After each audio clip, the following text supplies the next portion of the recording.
राधे राधे, जय श्री राम। और भैया हम बहुत सुंदर सा एक बहुत पारंपरिक और पुराना सा कजरी गीत लेके आए गए, तो आप लोग सुने और कमेंट बॉक्स में ज़रूर बताएं कि कजरी गीत के अपने बचपन में सुने हैं और गावत रहन हैं। तो आप लोग सुने और ज़्यादा ज़्यादा शेयर करें गीत का और गीत के आनंद लिए। गंगा मैया पाँच परग घट जात्यू, बेटी मोरे सासुर बाटीना।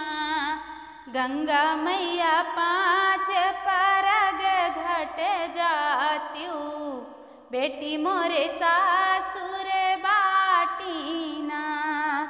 शोभावा बैठे उनके पापा जी झंखे, शोभावा बैठे उनके पापा जी झंखे।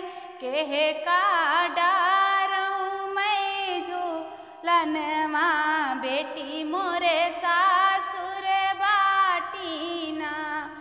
गंगा मैया पाँच परग घट जात्यू, बेटी मोरे सासुर बाटीना।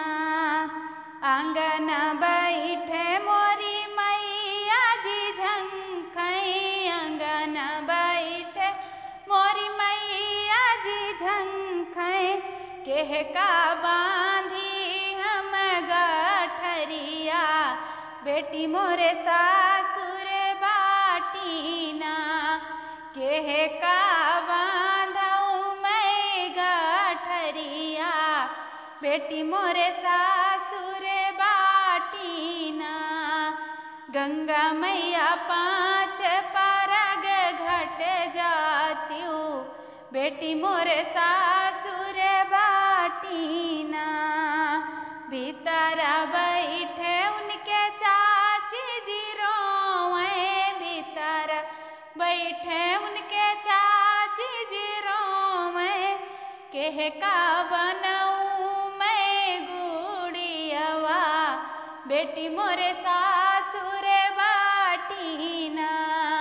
केह का बनऊँ मैं गुड़ियवा, बेटी मोरी सासुर बाटीना।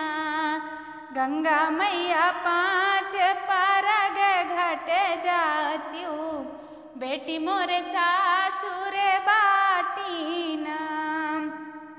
बाहिरे बैठे उनके भैया जो रोवें, बाहिरे बैठे उनके भैया जो रोवें। केह कई पीटी हम गुड़ियवा, बहनी मोर सासुर बाटीना।